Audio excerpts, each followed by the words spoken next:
Welcome back to the Deep Dive. Today we're focusing on something really specific.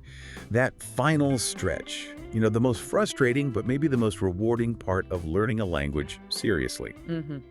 So if you're listening, chances are you've already hit C1 proficiency in English. You're advanced, functional, professional even. Which is huge.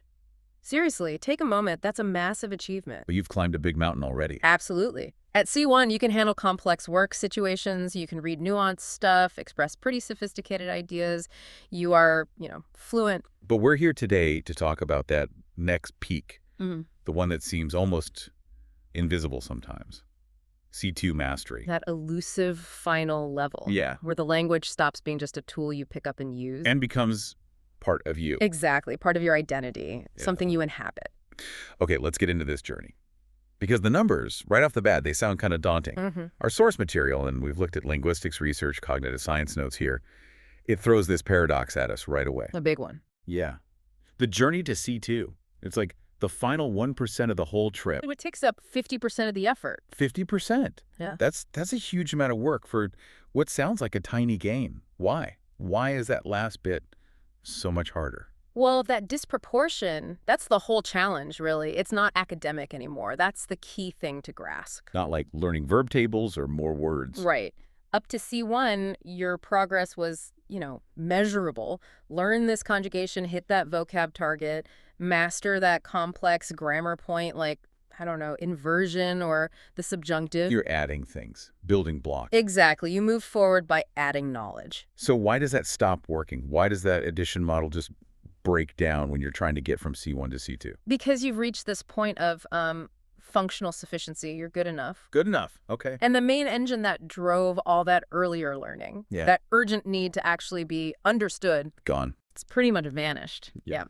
So this final phase, it's not about cramming more rules. It's about refining your intuition. It's about unlearning bad habits that have set in. Habits you don't even know are bad, maybe. Often, yes. Yeah. And you're fighting your own brain's desire to just stick with what works, It's natural aversion to inefficiency. Once it's found a shortcut that gets the job done. Precisely.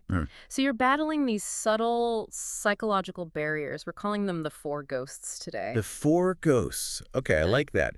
So our mission then, for you listening, is about changing how you see yourself in relation to the language. It's a fundamental identity shift. You need to move from being just a learner of English. Focused on grabbing more stuff, acquisition. Becoming a steward of it. A steward, yeah. So. Someone who's obsessed with protecting it, refining it, understanding all its little nuances, its architecture. Okay, so that's the goal. That's the goal. And today we're going to unpack those four psychological barriers. The ghosts that are kind of holding you hostage at C1. Then we'll lay out the four mental frameworks, pillars, let's call them, that you need to build to defeat those ghosts. And then, importantly, get practical. Very practical. A toolkit. Yeah. Specific surgical tools to help you train that intuition, that gut feeling that really defines C2 mastery. Right. Let's dive into those frustrations. Because if you are at C1, you know this feeling. It's like pushing a feather uphill, as you said. Yeah. Progress feels tiny, microscopic. Sometimes you can't even see it. It's maddening. So we need to understand what's really holding you back psychologically. What are these four ghosts guarding the path to C2? Okay, the first one, and honestly, maybe the trickiest, the most insidious barrier is communicative sufficiency. Communicative sufficiency. Sounds like a fancy way of saying good enough. It is, basically. Yeah. Look, at C1, your English works, almost always. You can do your job, argue a point. Participate in complex meetings, write long reports, even get subtle jokes. Your brain, which is fundamentally wired to save energy, right? It logs this success.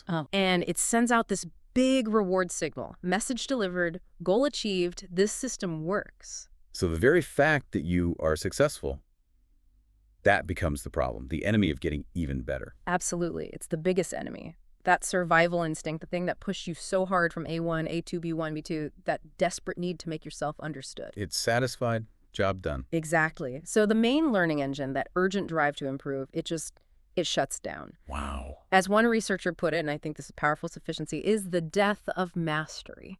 The death of mastery. Yeah. Why would your brain want to spend 50% more effort just to sound maybe 1% better if the basic outcome being understood is already happening. That makes cold, hard cognitive sense. Yeah. It's efficient. It's the rational choice.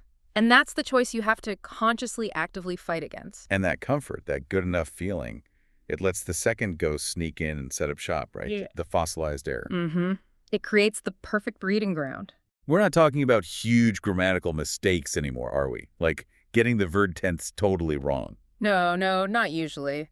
These are much more subtle. They're ingrained habits, little imperfections that native speakers probably notice, maybe subconsciously, but they almost never correct you on them. Because they understand you anyway. Right. So what are they? Things like slightly clunky collocation words that just don't quite sound natural together.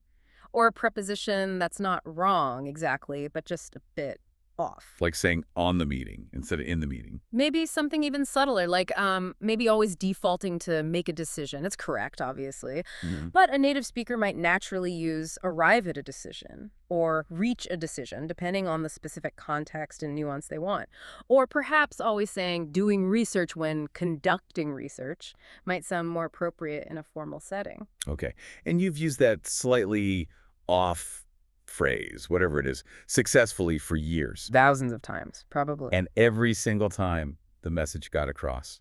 Every single time. So there's no negative feedback. And every repetition just digs that neural pathway deeper.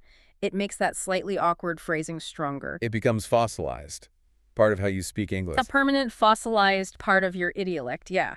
And the research is really clear on this. Unlearning these fossilized habits, which are basically efficiency pathways your brain has built. It's way harder than learning something totally new. Exponentially harder. You're not fighting ignorance anymore. You're fighting ingrained habit. Muscle memory, almost. Which leads pretty directly into the third ghost, doesn't it? The comfort zone. They're all interconnected. You've battled your way to C1. You've built this successful self in English.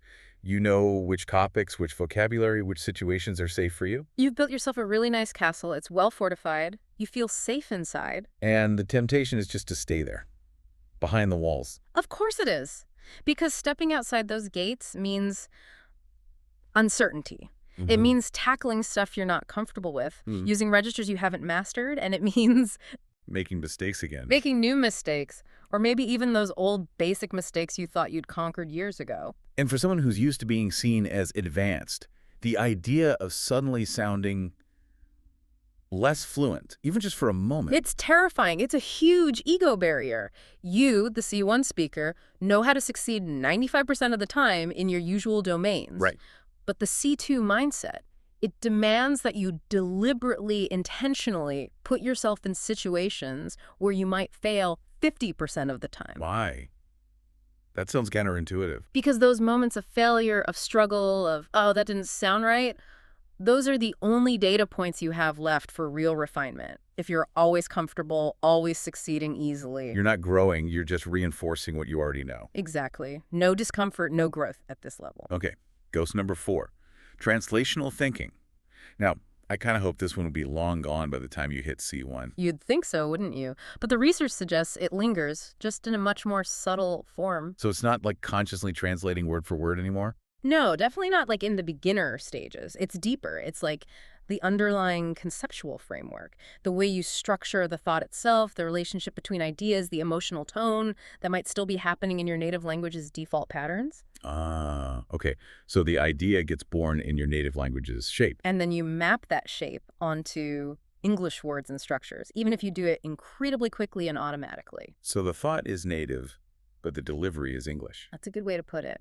And that mapping process, even if it's just milliseconds, it creates this tiny lag. A processing delay. Yes. And that slight delay prevents the truly instantaneous, spontaneous flow that characterizes a C2 speaker.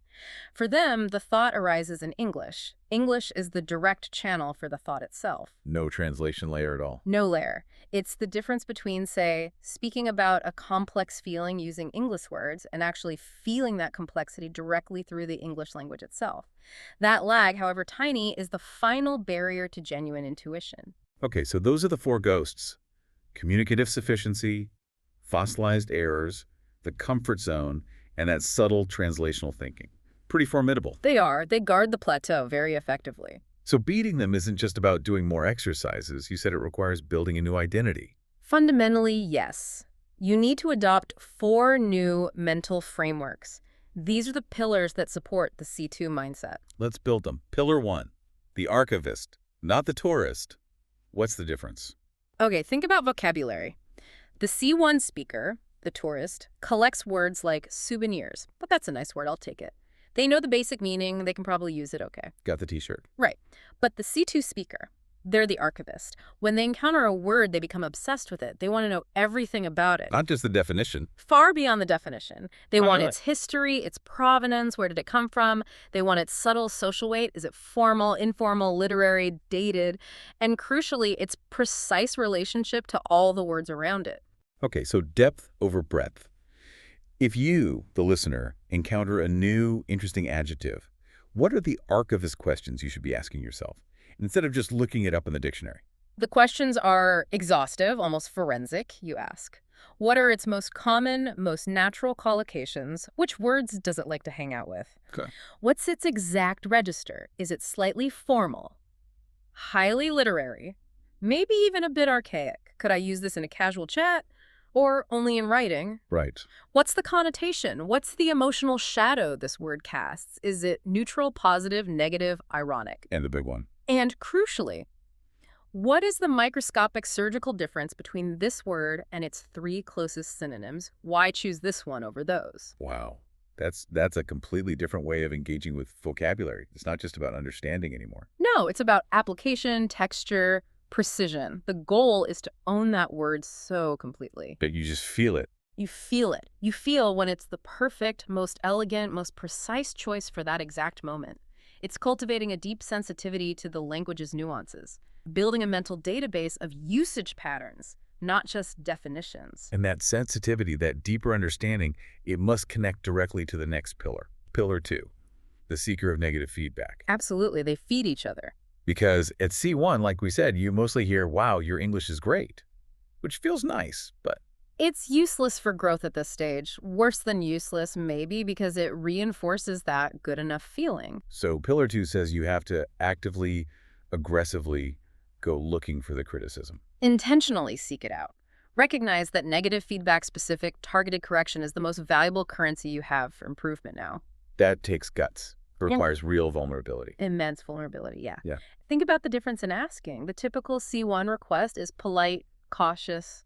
Excuse me, could you possibly check my writing for mistakes sometime? Right. Very gentle. But the C2 mindset, it demands something much more direct, much more uncomfortable.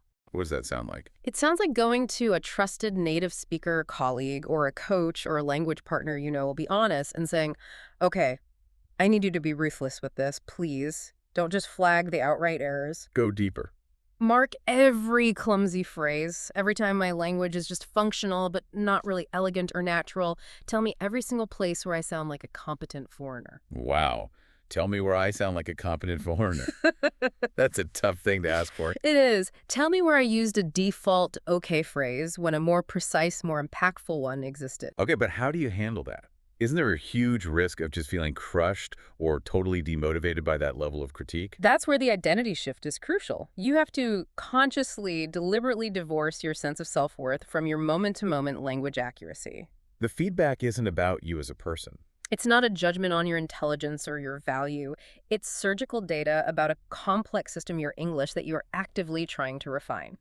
The true seeker values that hard truth more than easy praise. Because the temporary pain leads to permanent improvement. Permanent clarity. Exactly. You actively look for people who won't pull their punches because they respect your goal. Which flows perfectly into Pillar 3, the connoisseur of discomfort. The flip side of a coin. If the C1 learner avoids failure and stays in their comfort zone. The C2 learner actively seeks out situations where failure is likely.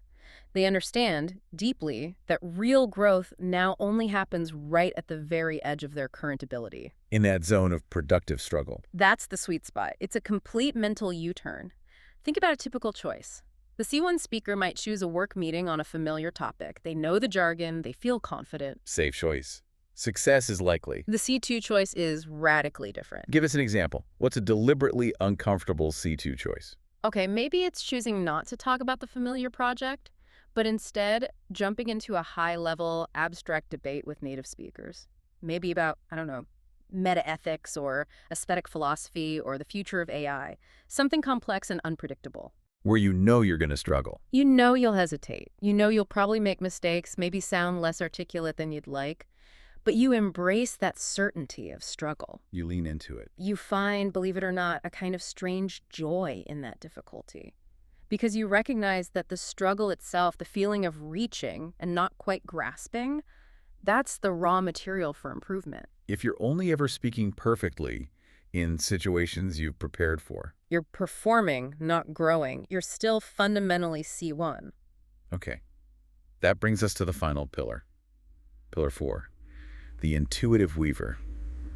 This sounds like where it all comes together. This is the goal state in many ways. Moving from consciously using the language like assembling parts. To truly inhabiting it, Yeah. living inside it, where your choices feel natural, automatic. It's about developing that rock-solid gut feeling for what just sounds right. That intuition. But you stressed earlier, this isn't magic. Absolutely not magic. It can feel like it, but it's the result of deep, deep internalization. It comes from processing hundreds of thousands, maybe millions, of correct language patterns. Through thousands of hours of high-quality input and deliberate practice. Exactly. The C2 brain gradually starts relying on consciously retrieving grammar rules. That's slow. That creates lag. Right. Instead, it starts trusting these deeply ingrained patterns. It operates on pattern recognition, not rule application. So it's the classic shift from conscious competence, knowing the rules and applying them carefully, to unconscious competence. Beautifully put, yes. Yeah. The intuitive weaver trusts that feeling.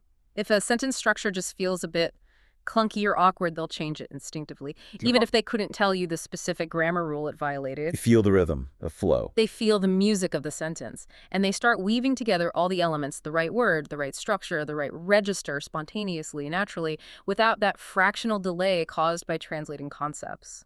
Okay, these 4 pillars, the archivist, the seeker of negative feedback, the connoisseur of discomfort, and the intuitive weaver, they paint a clear picture of the required mindset shift. They define the path. Now let's make it even more concrete. Let's look at some real examples. Our research uncovered stories of people who actually embodied these pillars and made that difficult C2 ascent. These case studies show what that identity shift looks like in the real world. Yeah, let's bring it to life. Let's start with case study 1. Lena. She's a novelist, originally from Poland, and she became the perfect example of the archivist in action. Right. Lena was already highly proficient, C1 easily. Her literary agent saw huge potential in her storytelling, but gave her some tough feedback. Seeking negative feedback already. Well, receiving it anyway.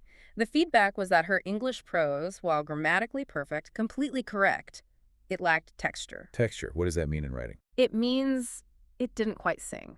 It didn't have the subtle nuances, the atmospheric depth, the kind of richness you find in native literary work. It was C1 clear, functional, but not C2 compelling. She had the right notes, but not the music. That's a great analogy. So how did she tackle this? How did she become the archivist? What did she do? She made a conscious decision. She stopped reading novels purely for the plot or the story. Which is hard for a novelist. Very hard. Instead, she started reading like, as she put it, a mechanic looks at an engine. Deconstructing it. Exactly. She'd pick specific paragraphs from writers she admired for their style, people like Zadie Smith or Ian McEwan, and she would just take them apart, piece by piece. Her goal wasn't comprehension, it was reverse engineering elegance. That sounds incredibly painstaking, almost tedious. Oh, it was. But she understood that's where the microscopic gains were hidden. She would actually copy out entire paragraphs by hand. Why by hand? She felt it helped her internalize the physical rhythm, the flow, the syntax choices the author made. Then she'd analyze every single word choice. Why that specific verb? Why that adjective instead of a synonym? The archivist questions. Precisely. She even created these detailed spreadsheets. She tracked things like elegant transition phrases, how did the author smoothly link ideas between sentences or paragraphs. She had another category for atmospheric verbs. Atmospheric verbs. Can you give an example of a breakthrough she had from this process? Yeah, a big one she mentioned was really internalizing the difference between just conveying information and actually creating character mood through word choice. Okay. She realized, for instance, that saying he walked quickly is just information. It tells you the speed. Functional. C1. Right. But choosing a verb like he scurried, that's not just information, that's character detail. It instantly suggests anxiety or maybe shiftiness or urgency. It paints a picture. Yeah. C2. Exactly. Her archival work wasn't about learning more words. It was about adding layers of emotional resonance, stylistic precision, and sensory detail to the words she already knew. That's how she found the texture. Incredible dedication. Yeah. Okay, next up, case study 2. Kenji. He's a political analyst from Japan, and he became the seeker of negative feedback. Kenji's problem was different. He worked in very high-level, high-stakes think tank environments. His analysis, his ideas were brilliant, top-notch, but his contributions were often kind of dismissed or overlooked in fast-paced discussions. Not because the ideas were weak, but because his language wasn't landing with impact. How so? What was wrong with it? It was too academic, too dense, too passive. Yeah. He was trapped in his successful C1 persona, the careful, precise academic. Which is valued in some contexts, but not in a dynamic meeting. Exactly. He relied heavily on these long, noun-heavy, slightly bureaucratic phrases. Trying to sound serious and cautious, maybe? Like, the implementation of the proposed strategy necessitates. Careful consideration of potential downstream impacts. Yeah, exactly that kind of thing. Oh, yeah. He was always understood, perfectly C1. But he wasn't persuasive. He wasn't commanding attention. So he recognized this gap. What did he do? He made a bold move. He hired an executive communications coach. And his instruction to the coach was basically, break my current speaking style, tear it down, and then help me rebuild it. Wow. That's asking for pain. That's pure pillar 2. Textbook seeker of negative feedback. And apparently the coach was brutal. Kenji described being stopped mid-sentence. Repeatedly. Ouch. If he started drifting into that verbose, noun-heavy territory, the coach would just cut him off. Stop. Kenji, what does that actually mean? You just used 15 words to say nothing. Optimal determination requires proactive, procedural implementation. Rubbish. Say it with a verb. Be direct. Give you the direct version. Say, we must act now, or we need a plan. That contrast is stark, trading that careful, hedging complexity. For clarity and command, he had to consciously dismantle the good English that had served him well academically to build a great English that worked in this new high-stakes environment. And he didn't just rely on the coach. He specifically asked his most direct critical colleagues for blunt feedback on his delivery in meetings, not just his ideas. So he embraced the discomfort of sounding maybe less sophisticated for a while in order to rebuild. Completely. That willingness to pursue the pain points, to sound awkward during the rebuild, that's why he eventually developed this clear, declarative, impactful style that gets his ideas heard now. Amazing. Okay, case study 3 brings us to Chloe, a musician from France, and she embodies the connoisseur of discomfort. Chloe's challenge was different again. Not academic prose, not think tank debates, but the world of professional jazz musicians in New York. Specifically, real-time, spontaneous collaboration. Improvisation, basically. Exactly. She was a talented musician, technically skilled. She could read the charts, understood music theory inside out, and her general conversational English was decent C1. But the language of the jam session, the rapid-fire negotiation that happens between musicians mid-song, the cues, the slang, the shorthand instructions, she was lost. Perpetually one beat behind. It's a whole different dialect almost. Yeah. High pressure, culturally specific. Totally. So her solution, pure connoisseur of discomfort, she deliberately threw herself into the deep end, the most uncomfortable environment imaginable for her. Which was? Weekly, totally unscripted, open jam sessions in Brooklyn, places where she was often the only non-native English speaker, surrounded by pros who lived and breathed this musical dialect. She made discomfort her explicit goal. She chose to fail. Repeatedly. Constantly. She said that for weeks, maybe months, she felt completely inadequate. She'd miss cues because she didn't understand the slang, things like take it home or lay out or trade fours. Phrases that have very specific meanings in that context. Meanings you can't guess. Her careful, more formal C1 English was useless there. It was too slow, too stiff. So she couldn't just study the vocabulary. She had to learn the rhythm, the feel of it. Exactly. She had to learn to think and react in that collaborative rhythm. Right. She started focusing on just picking up 1 or 2 new pieces of jargon or understanding one new type of cue each week. The constant mistakes were her lessons. She used the failure as data. She embraced the failure. By choosing that struggle, choosing the chaotic edge over safety, she eventually internalized the embodied language of jazz collaboration. Not just the words, but the timing, the feel, the culture. She achieved a fluency that only exists way outside the comfort zone. Such different paths, but the same underlying principle. Okay. One more. Case study 4. Diego, a CEO from Argentina. He becomes our intuitive weaver. Diego's situation is maybe more common for high-level professionals. His C1 English was strong, really strong. Good enough to run his company, handle international expansion, manage teams. Functionally excellent. But again, there's a but. There was a but. He felt his English, while functional, lacked charisma. It lacked that effortless, compelling quality you need to truly inspire large global teams, or to charm the media effectively, or to build deep rapport quickly. He needed to transcend mere function and achieve flow, presence. Presence, that's a good word. And he diagnosed the final barrier himself.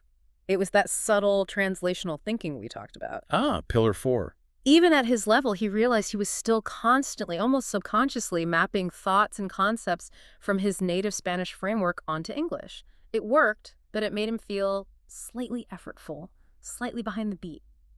And it tired him out. So he decided he needed to break that final layer to build true unconscious competence. The intuitive weaver mindset. Exactly. His strategy was fascinating. He basically stopped practicing English in a structured way. No more drills. Fewer drills. Instead, he decided to just live in the language at a much deeper, more immersive level. He called it his pure, high-quality language diet. Okay, what did that involve? It meant a serious commitment, at least 2 hours every single day, of intensive, high-level English input. But crucially, input on complex, abstract topics. Not just news headlines. No.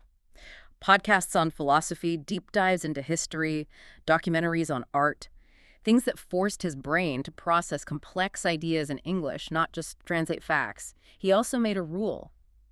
Only read challenging novels written originally in English. No more translations. So he was basically flooding his brain with the natural patterns, the complex structures, the rhythm and music of high-level native English. That was the entire goal. He wasn't actively hunting for new vocabulary anymore. He was feeding his subconscious mind hundreds of thousands of examples of elegant, complex, native sentence structures, day after day.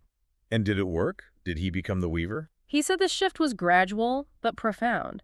After several months of this deep immersion, he noticed something changing. He stopped consciously searching for the right word or the perfect phrase. They just started coming to him. They started arriving, automatically, spontaneously. He developed that gut feeling, that intuition for what sounded right, what flowed elegantly. He admits he probably still couldn't recite some obscure grammar rule off the top of his head. But he knows instantly if a sentence feels wrong. Instantly. He feels the clunkiness.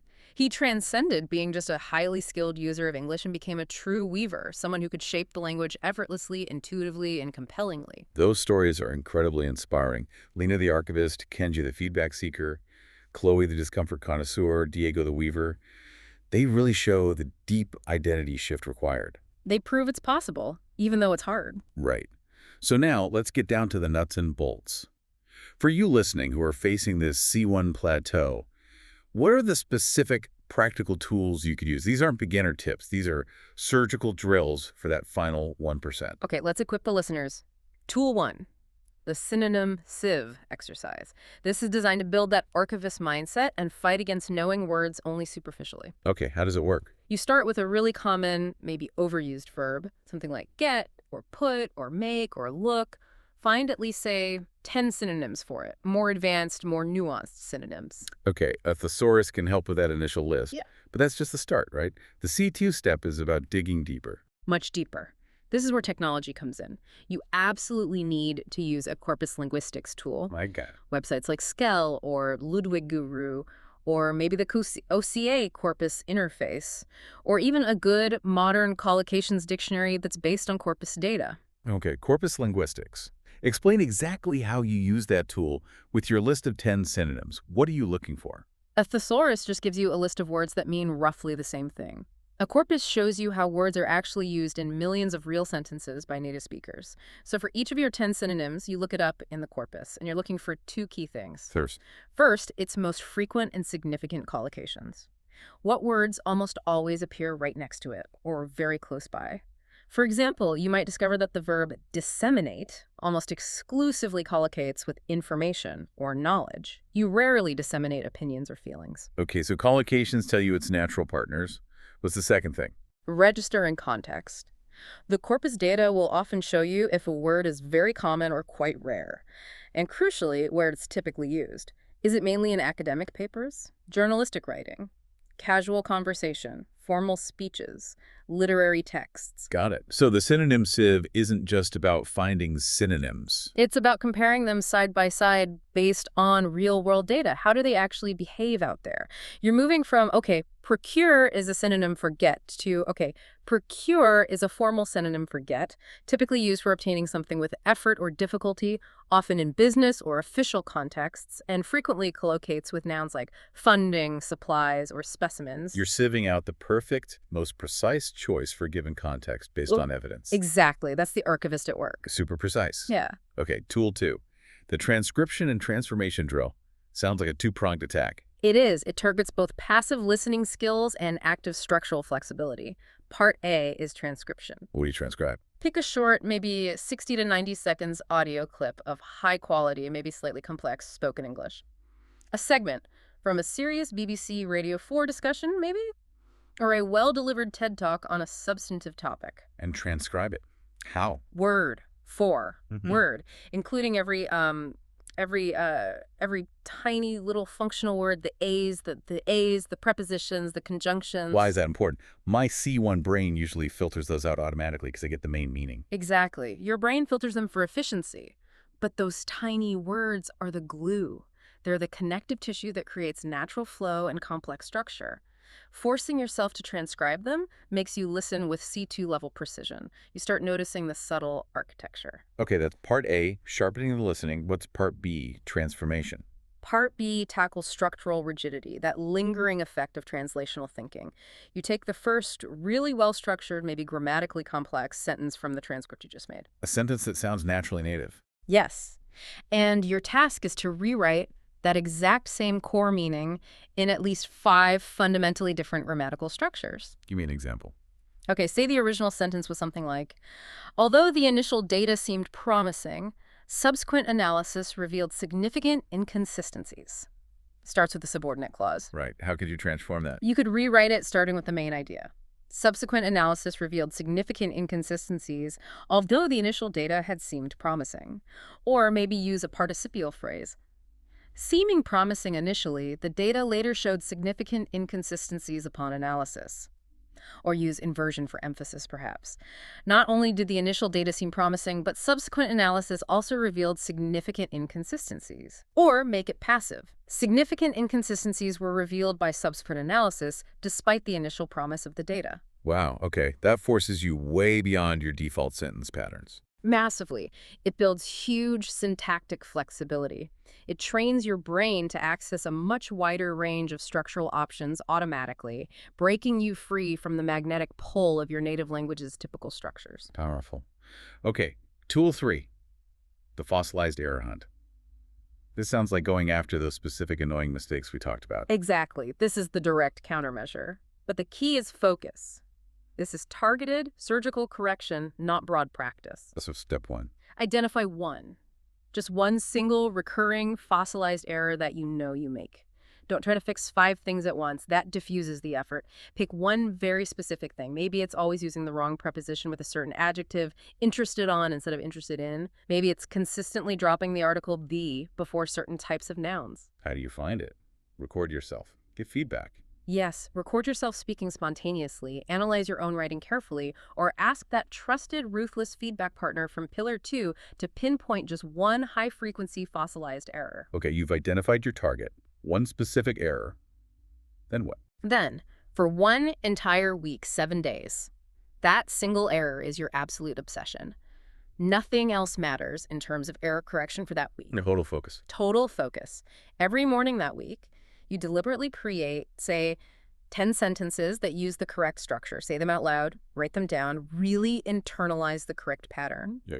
And then this is crucial throughout that entire week, and every conversation you have, every email you write, you are hyper-vigilant specifically about that one point.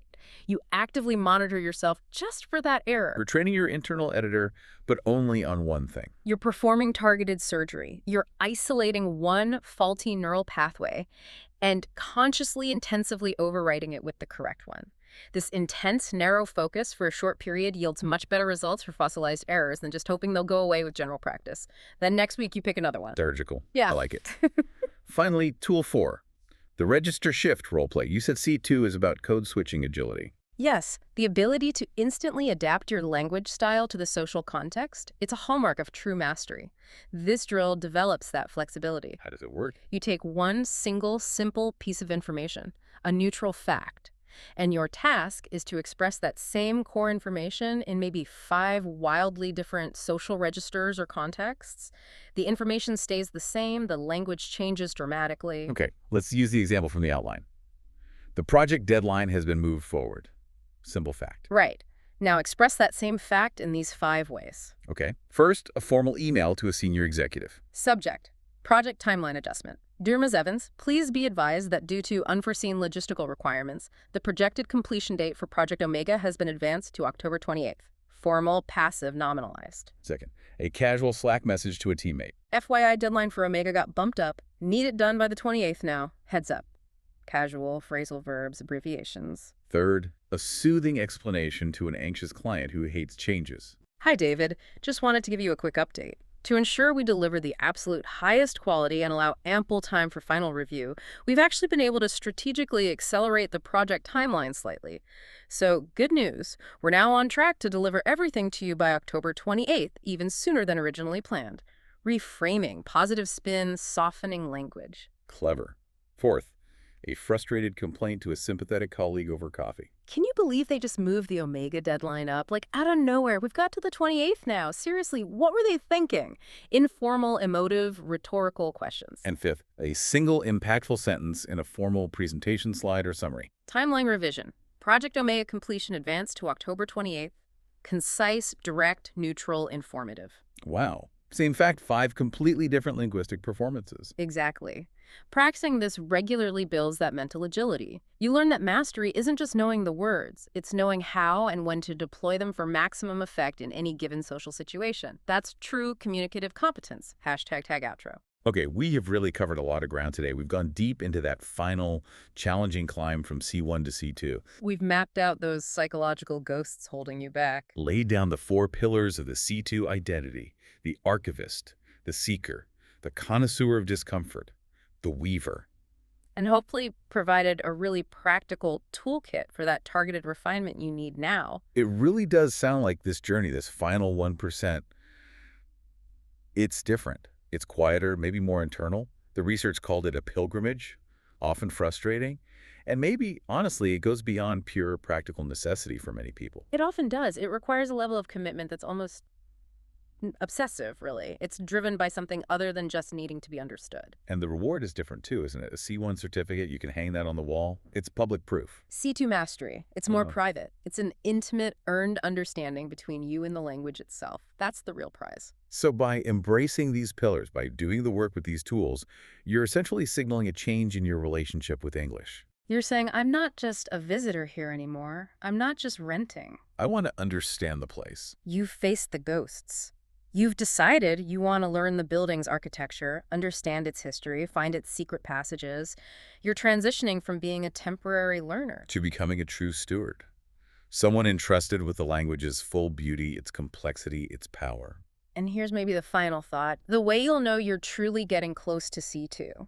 It's not when you stop making mistakes, because honestly, native speakers make mistakes all the time. Right. You'll know you're approaching it when you start to actually hear the music of the language inside your own head, when the rhythm and flow feel natural. And maybe to your own surprise. You find that your own voice, your own thoughts have become an authentic, spontaneous part of that symphony, that the language is flowing through you, not just from you. That ascent, that pilgrimage, it might feel solitary at times, definitely challenging. But the view from that final peak, it's one of unparalleled clarity, connection, and truly effortless expression.